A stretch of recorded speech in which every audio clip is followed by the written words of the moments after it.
बल्लिगू अन्नी वलो आया, पहुँचाओ मेरी जानिब से अगरचे एक ही आयत सही। मुआशरे को बुराइयों और मुनकरात से पाक करने के लिए हर उम्मती को ये हुक्म दिया।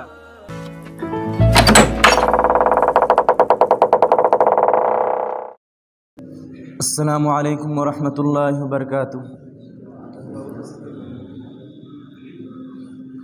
अल्हम्दुलिल्लाहि रब्बिल आलमीन वस्सलातु वस्सलाम अला सय्यिदिल मुरसलीन व अला आलिहि व अस्हाबिहि अजमईन, अम्मा बाद। अऊज़ु बिल्लाहि मिनश शैतानिर रजीम, बिस्मिल्लाहिर रहमानिर रहीम। वमन अहसनु क़ौलन मिम्मन दआ इलल्लाहि व अमिल सालिहन वक़ाल नबिय्यु सल्लल्लाहु अलैहि वसल्लम मन रआ मिनकुम मुनकरन फल्युग़य्यिरहु बियदिहि फ़इल्लम यस्तति' फ़बिलिसानिहि फ़इल्लम यस्तति' फ़बिक़ल्बिहि वज़ालिक अज़अफ़ुल ईमान, रवाहुल मुस्लिम। सदर अंजुमन, हकम साहिबान, मुशफ़िक़ असातिज़ा इकराम और मेरे इल्मी हमसफ़र साथियों, आज के इस सालाना अंजुमन में मेरी तकरीर का उन्वान है दावत दीन और दाई के औसाफ। इस्लामी भाइयों, दावत का लुग़वी माना बुलाने और पुकारने के हैं, और शरीयत में दावत के माने हैं अल्लाह के पसंदीदा दीन यानी दीन इस्लाम की तरफ लोगों को बुलाना, अल्लाह के पैगामात व अहकामात से लोगों को आशना करना।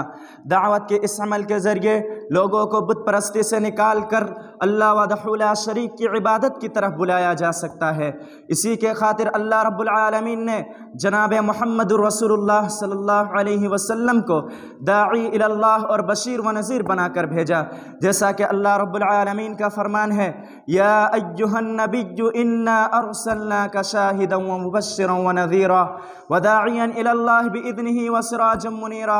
ए नबी पाक सल्लल्लाहु अलैहि वसल्लम, हमने ही आपको हक़ की गवाही देने वाला, खुशखबरियाँ सुनाने वाला, आगाह करने वाला और अल्लाह के हुक्म से उसकी तरफ बुलाने वाला और रोशन चिराग बनाकर भेजा। मेरे भाइयों, दावत दीन की खातिर हज़रत इब्राहीम अलैहिस्सलाम ने अपने वतन वालों से दुश्मनी मोल ली और अपने बाप से कहा सलामुन अलैक, और हज़रत नूह अलैहिस्सलाम ने 950 साल तक अपनी कौम की तीरों नश्तर बर्दाश्त किए।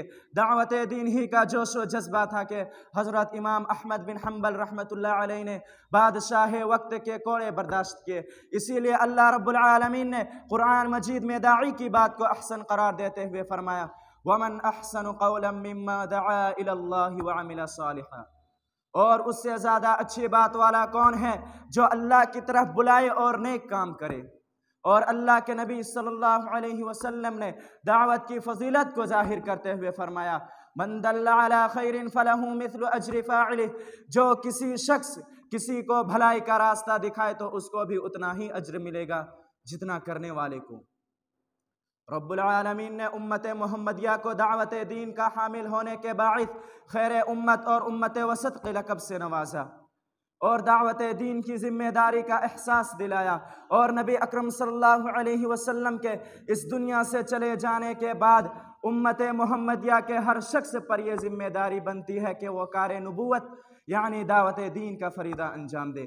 जैसा कि इरशाद नबी है, बल्लिगू अन्नी वलो आया, पहुँचाओ मेरी जानिब से अगरचे एक ही आयत सही।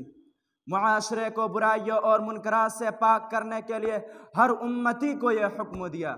मन रआ मिनकुम मुनकरन फल्युग़य्यिरहु बियदिहि फ़इल्लम यस्तति' फ़बिलिसानिहि फ़इल्लम यस्तति' फ़बिक़ल्बिहि वज़ालिक अज़अफ़ुल ईमान। तुम में से जो शख्स बुराई को देखे उसे चाहिए कि वो अपने हाथों से रोके, अगर इसकी ताकत ना हो तो अपनी ज़ुबान से रोके, और अगर इसकी भी ताकत ना हो तो उसे दिल में बुरा जाने, और ये ईमान का सबसे कमज़ोर दर्जा है। मेरे भाइयों, दावती मैदान में सबसे अहम ज़रूरी सिफत यह है कि दाई इलल्लाह खुलूस व लिल्लाहियत के साथ मैदान दावत में रौनक अफरोज़ हो और अपनी मेहनत का अज्र सिर्फ अल्लाह से चाहे। अगर ये खूबी ना हो तो फिर अल्लाह की ताईद व नुसरत से दाई महरूम रहेगा और उसकी सारी मेहनत बेकार हो जाएगी। اسلام میں سارے اعمال کی بنیاد نیک نیتی پر ہے، جیسا کہ ارشاد نبوی ہے انما الاعمال بالنیات، عمل کا دار و مدار نیتوں پر ہے۔ داعی کی دوسری صفت یہ ہو کہ وہ بہترین اخلاق والا ہو، جیسا کہ رسول اکرم صلی اللہ علیہ وسلم سے کہا گیا تھا انک لعلی خلق عظیم، بے شک آپ بہت بڑے عمدہ اخلاق پر فائز ہے۔ داعی کی تیسری صفت یہ ہو کہ وہ جس چیز کا حکم دے پہلے وہ خود کر کے دکھائے، جیسا کہ قرآن کہتا ہے یا ایھا الذین آمنوا لم تقولون ما لا تفعلون، اے ایمان والو تم کیوں ایسی باتیں کہتے ہو جو تم خود نہیں کرتے۔ اس آیت سے معلوم ہوتا ہے کہ اگر داعی جو کہے وہ خود اس پر عمل نہ کرے تو عام انسانوں پر الٹا اثر پڑے گا۔ انہی چند باتوں کے ساتھ اپنی تقریر کو ختم کرنا چاہتا ہوں۔ آخر میں اللہ رب العالمین سے دعا ہے کہ ہم مسلمانوں کو صفات داعیہ سے متصف ہو کر دعوتی میدان میں قدم رکھنے کی توفیق عطا فرمائے، آمین۔ وآخر دعوانا ان الحمد للہ رب العالمین، والسلام علیکم ورحمۃ اللہ وبرکاتہ۔